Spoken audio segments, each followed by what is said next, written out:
Well, hello and welcome back, and thanks for coming back. Where are we? Well, downtown Paphos, that's where we are. We're on the Yereskipu Industrial Estate.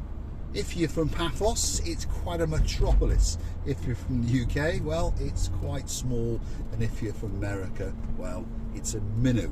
But there are quite a few parts suppliers, quite a few body shops, quite a few mechanics, joiners, metal workers, and those kind of things. So let's just take a quick drive around the main area so that you get an idea of the sheer scale of all the business that's going on in Paphos. And just if your name is Lydia, oh so sweet Caroline, well, I'd get your bottom on a memory foam pillow, because I promise you the roads in and around this area of Paphos are absolutely, oh, Sherlock Holmes is just not powerful enough words. They really are not.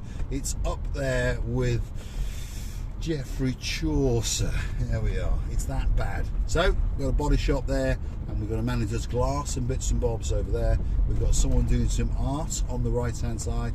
You've got some more panel beating. A lot of panel beating going on here, by the way, because that's quite a good skill in Cyprus. In the UK, we tend to take a wing off if it's crumpled and throw it away. But in Cyprus, because of parts supplies and cost and all those kind of things, there are quite a few people who've got the skill that are able to bang it out and do a pretty good job, and then a little bit of skimmer filler and then paint it, and to be honest, it's as good as new and you wouldn't know. What else is over here? We've got a woodworker over there. We've got Kimmel Throw, which is mechanical engineering. We've got another car bodywork man there. Sometimes we liaise with him. Another one next door, by the way, and another one down below, believe it or not. So there's 3 car body shops literally living out of each other's pockets. This is a mechanic. This is an industrial mechanic for things like mini diggers and forklift trucks and that kind of stuff. And as you can see, like most industrial parks, there's just things parked everywhere. That's the way it is. There's never enough parking, is there? Anyway, let's get back to the weather, because a lot of people want to know what the weather is like in Cyprus, isn't it? And the weather is ramping up, that is for sure. If your name is Miss Dawn, you've got a husband called Mr. Sean, you've got a cat called Miss Daisy, and a dog called Bobo. Well, the temperature today at the moment, early in the morning, is 18 degrees, and they are forecasting a high today of 22 degrees. We're in the last week of April, so that means that the summer is a coming and it's a knock-in, and before long, that temperature is going to ramp up. That is for sure. Now today, apparently, I'm going to get a bit of a clacking, because Lady so sweet Caroline is getting her klaxons out, and I think she means she's going to clack me round the back of the head or something like that, because I keep transporting her back to the 2070s, because she says I've got this retro voice. You never know, it could be a forward voice. Could be from 2070s. So thanks for all the people who do come back to the channel and watch and make the comments. It really is appreciated, and it's really nice to be tickled in those comments, shall we say. And if you tickle us enough, well, you know what happens. You get your bottom onto one of the breakfast sofas, and there's many people with a bottom on a sofa. Let's go and check out and see who is in town today. We've got Dame Anne, she's in charge of the show, and on top of that, we've got the superstar known as Anastar, and guess what? She actually is in Paphos as we speak. And there we are. That's a quick wave to a guy called George, if you notice that. He's one of the paint suppliers. I know quite a few people in this area, as you understand, because I've got a car body shop, car mechanics, a bit of a car dealer on the side as well. So we're always looking for parts and paints and that sort of stuff. And I'm quite a friendly chap, by the way. Anyway, back to Anastar, the superstar. She's in downtown Paphos as we speak. Any luck today, we're going to bump into each other and get a coffee or two and have a good chat. And she's going to improve my Polish, so I say to her, Dylan Deborah. There we go. Especially for the boys all the way out in Cardiff, who are rapidly doing up their apartments. Almost finished, apparently. So good morning to you, Lord Jeremy and Lord Simon. And I'll keep my ears open, because the boys want to come out for, well, possibly 3 months over November, December and January. So I'm going to try and find them a long-term apartment for those 3 months at a fair price, hopefully. Easier said than done, but I'll do my very best. And if anyone wants any help, by the way, Drop it in the comments. We'll always do our very, very best. I'm going to go today and have a look for a guy called Graham Sellers. Apparently they're building some villas down by the King Elephant Hotel, which is the King Eliathan Hotel, isn't it? And they are building some villas, yeah. And yes, there's going to be a bit of noise going on and jackhammering and that sort of stuff. But it's a very, very big hotel, and the villas are to the left-hand side of it. So I'm not saying that you're not going to get some disturbance on your holiday. Maybe you will. But it's a big, big hotel. So unless you're very, very unlucky and put on that left-hand corner, which I would have thought if the hotel was clever, they wouldn't put people over there. So anyway, I digress. Where are we now? This is the main road through Yeraskipu, and we're heading towards Paphos. Okay, it's a sprawling metropolis. At these traffic lights, you've got Sabas, MS, Auto Trade, you've got a Bank of Cyprus. If you've got some money, or if you want some money, pop a balaclava on, and in you go. And there's Konstantinos there. There was the Baby Labouche's boyfriend. He obviously wanted some money, so he popped into the bank. He had a balaclava and a shotgun, and he probably got himself a couple of €100 or so. This is the former Debenhams roundabout coming up, because that is the former Debenhams building on the right-hand side. Then it became ERA, and very, very slowly, but surely, they're going to knock it all down, and they're going to build a 27-storey skyscraper by Cyprus standards anyway. And if you're looking for a special apartment with a spectacular view, that could be the apartment for you. So like I say, pretty early in the morning. We are just ahead of the main rush hour. The main rush hour in Cyprus probably starts at around about 8:15. Why not 8, you're thinking? Because most people are late in Cyprus, so rush hours never go on the dot. You don't get a rush hour at 7 or 8 or 9. You get a rush hour at around about 20 past on the hour, if you understand me. That's my joke for the day.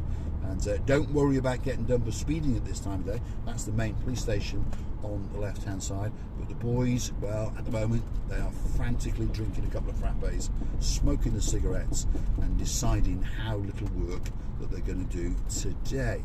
The only man that actually does any work in Paphos, by the way, is probably the #1 man, the Gumbaru #1, the man who's in charge of pretty much everything. His name's Fedonis, and he's the mayor, and he is a very hard-working man. And there's no doubt about that. I'm not making fun. He is. What's going on? Traffic lights on red. Miss Andrea, what's going on? I should have just gone through, shouldn't I? But police station's just over there, so you never know. Anyway, back to Fedonis, the mayor. And he is a very, very hard-working man. I'm often out and about at 6:30 in the morning, and I often see him out and about with his oppos or his Gumbarus and his planners and his engineers, and he's checking on the gardening and the waterworks that are going on and the road improvements and that kind of stuff. So he's a hard-working man, great vision for Paphos. Stick with us, please. We know there's a bit of inconvenience going on, especially in the Cato Paphos Harbour and Promenade area. But when it's all done, I promise you, it's going to come back better than it ever was before. And that's the truth. I mean, if you go look at the harbour and you go back through our videos, when you saw it originally, yes, it was humble, yes, it was nice, and yes, we were used to it. But as we go and look through the videos week by week by week, we start to see that it's getting better and better. Give us another couple of weeks, promise you, it's going to be a spectacular harbour, better than it's ever been before. And of course now it will last for many, many more years, and many people are going to have great, great memories of the harbour, because it's great service, great views, and on the whole, very, very good food, and a great place to just walk around, gather your thoughts, sit down, and just mosey on down, as I say.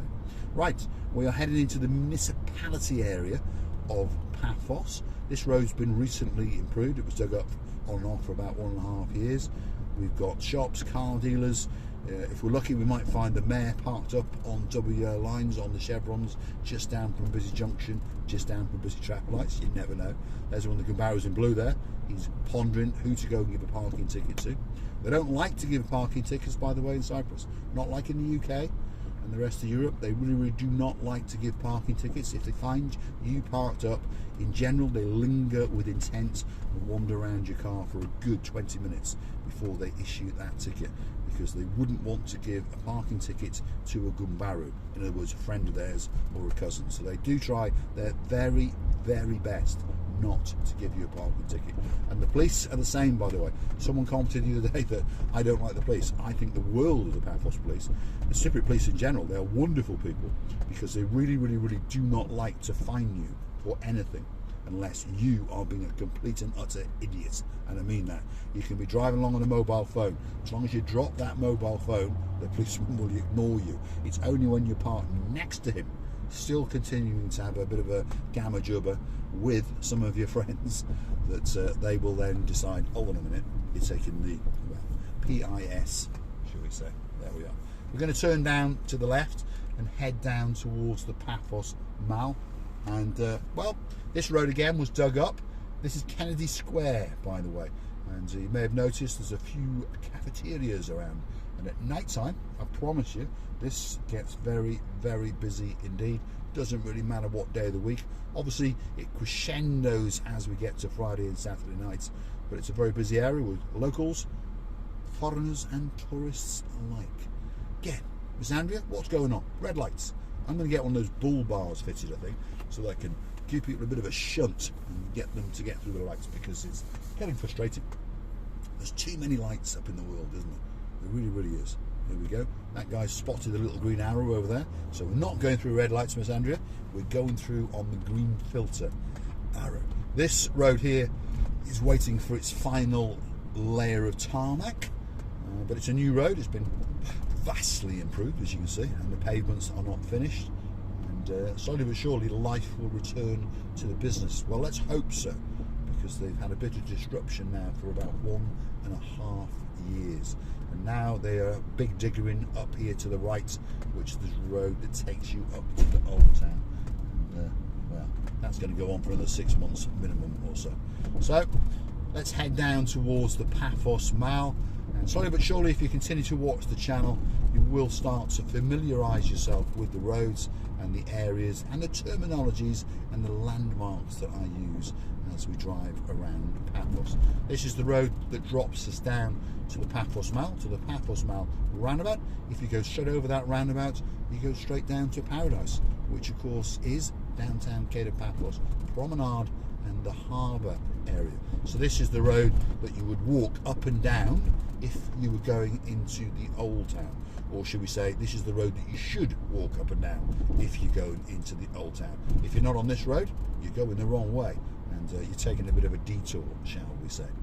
On this road, what have we got? Shops. We're going to sell some gold. There's a gold selling shop there. Got a pharmacy. There's bakeries. You've got the Alpha Mega supermarket coming up.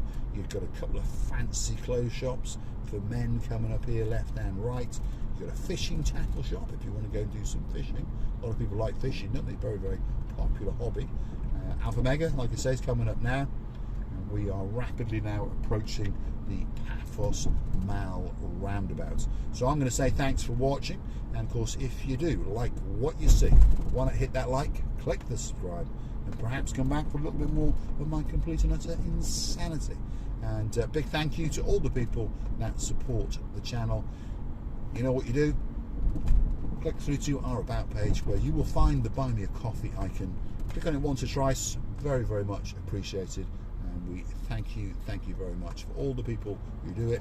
Of course, Dayman, John and Louise of the Barnhawk clan, who are Baron and Baroness.